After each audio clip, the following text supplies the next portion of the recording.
వర్గానికి జట్టి చాదుకోవాల్సిందిగా మంత్రి గారిని కోరుతున్నాను. విజయ్ కుమార్ గారు.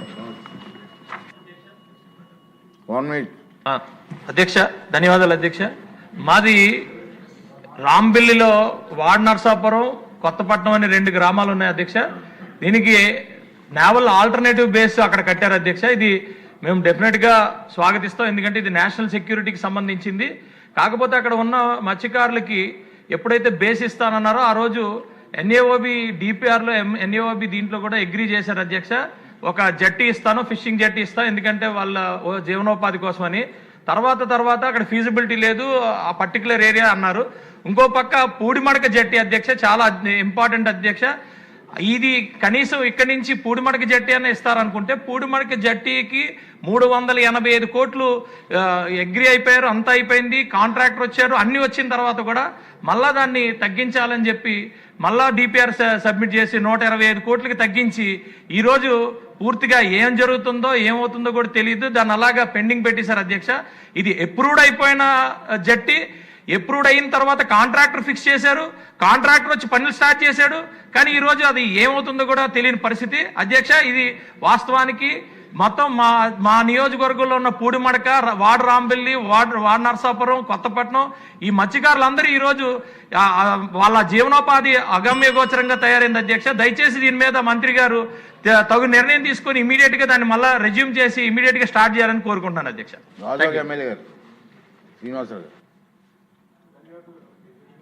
అధ్యక్ష, మా ప్రాంతంలో కూడా మరి గంగవరం పోర్టు నిర్మాణం చేసి అక్కడ ఫిషర్మ్యాన్ కమ్యూనిటీకి ఒక బ్రేక్ వాటర్ జట్టి నిర్మాణం చేస్తామని చెప్పేసి 2008లో మాట ఇవ్వడం జరిగింది. కానీ ఇంతవరకు కూడా అది నిర్మాణం చేయలేదు అధ్యక్ష.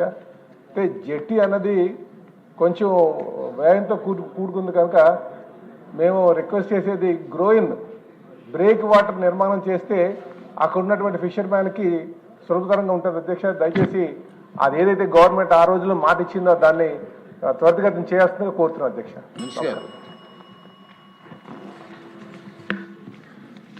అధ్యక్ష, నేను ఎప్పుడు మాట్లాడినా సరే ఆంధ్రప్రదేశ్ రాష్ట్రానికి అదృష్టం ఏమిటంటే దాదాపుగా 1100 కిలోమీటర్లు సుదీర్ఘమైనటువంటి తీర ప్రాంతం ఉంది. ఇచ్చాపురం మొదలుకొని నెల్లూరు వరకు పాతవైతే 8 జిల్లాలు, కొత్తవైతే 12 జిల్లాల మీదుగా ఈ తీర ప్రాంతం ఉన్న విషయం మనందరికి కూడా తెలుసు అధ్యక్ష. సరైనటువంటి సదుపాయాలు లేకపోవడం వల్ల మత్స్యకారులందరూ కూడా ఇతర ప్రాంతాలకి వలసలు వెళ్ళిపోతున్న విషయం కూడా మనం గత కొన్ని సంవత్సరాల నుంచి చర్చించుకుంటున్నటువంటి విషయం కూడా ఒకసారి ఈ సభకి గుర్తు చేస్తున్నాను. అయితే ఎప్పుడు తెలుగుదేశం పార్టీ కానీ ఎన్డీఏ కానీ అధికారంలో ఉండేటప్పుడు ఈ సముద్ర తీర ప్రాంతాన్ని ఒక వరంగా భావించి దీన్ని మనం ఉపయోగించుకోవాలని చెప్పి ముఖ్యమంత్రి గారు అత్యంత ప్రాధాన్యత ఇస్తున్నటువంటి విషయం కూడా ఈ సభ ద్వారా ఒకసారి నేను గుర్తు చేస్తున్నాను. అందులో భాగంగా కృష్ణపట్నం పోర్టు కానీ, ఇటు బందరు మచిలీపట్నం పోర్టు కానీ ఈరోజు మళ్ళీ ప్రతిపాదించి ముందుకు తీసుకెళ్తున్నటువంటి అనేక పోర్టులు ఒక ఉదాహరణ అని చెప్పి ఈ సందర్భంగా తెలియజేస్తున్నాను అధ్యక్ష. కొన్ని రాష్ట్రాలు చూస్తే గుజరాత్ కానీ, కేరళ కానీ, ఇటు చెన్నై కానీ ప్రతి 10-15 కిలోమీటర్లకి ఒక ఫిషింగ్ హార్బర్ అయినా ఉంటుంది, లేకపోతే ఒక జెట్టి అయినా ఉంటుంది, లేకపోతే ఒక ఫిష్ ల్యాండింగ్ సెంటర్ అయినా ఉంటుంది, ఒక పోర్ట్ అయినా ఉంటుంది అధ్యక్ష. మన రాష్ట్రాన్ని తీసుకుంటే సుదీర్ఘంగా ప్రయాణం చేస్తే తప్ప ఇటువంటి సదుపాయాలు లేనటువంటి సంగతిని ఒకసారి నేను సభ్యుల ద్వారా ప్రజలకు కూడా తెలియజేస్తున్నాను.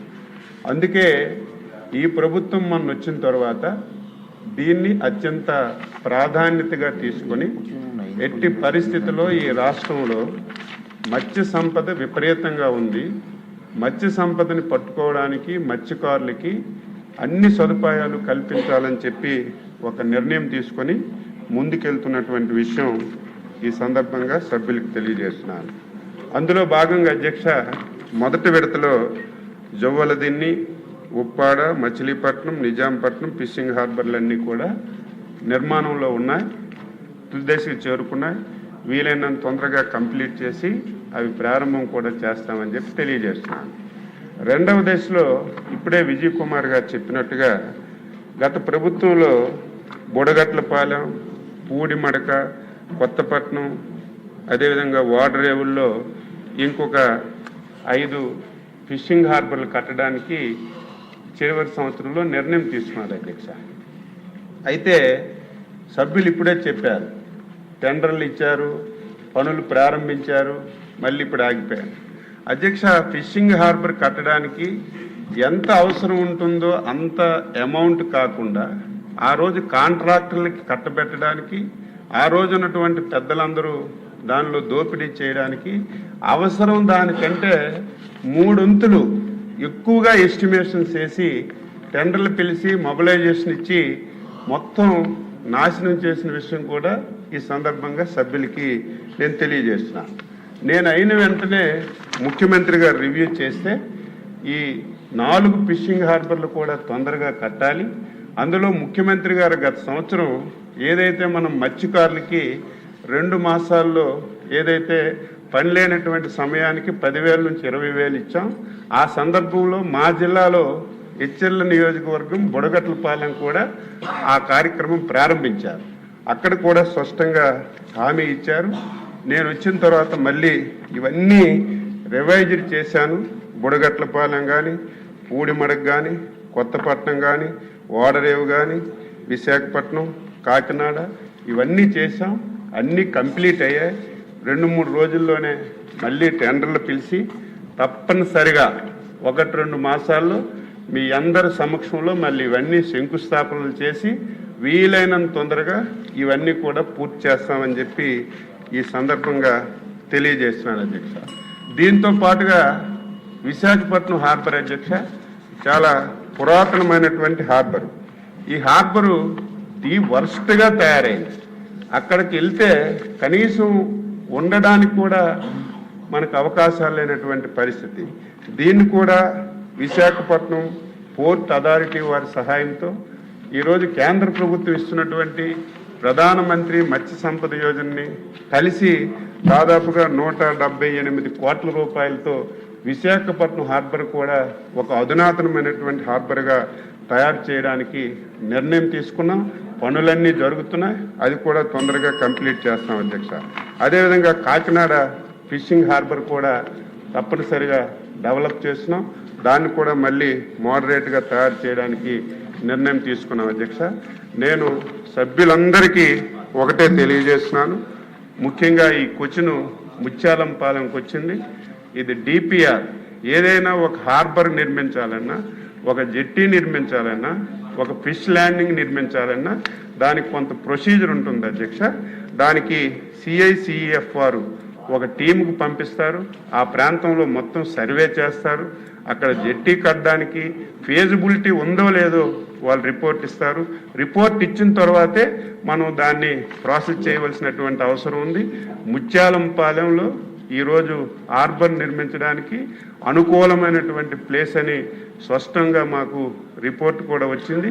అది త్వరలో తీసుకొని దానికి ఫండ్స్ కూడా ఈరోజు రాష్ట్ర ప్రభుత్వం, కేంద్ర ప్రభుత్వంలో సాగరమాల అనే ఒక కొత్త కార్యక్రమాన్ని తీసుకున్నారు.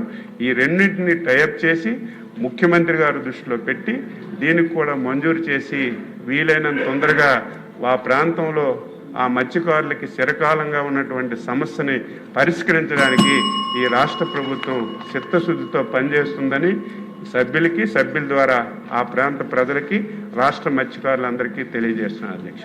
మరొక రిక్వెస్ట్ అండి, ప్లీజ్ రిక్వెస్ట్ అండి, సభ్యులు కానీ మంత్రులు కానీ కొంచెం బ్రీఫ్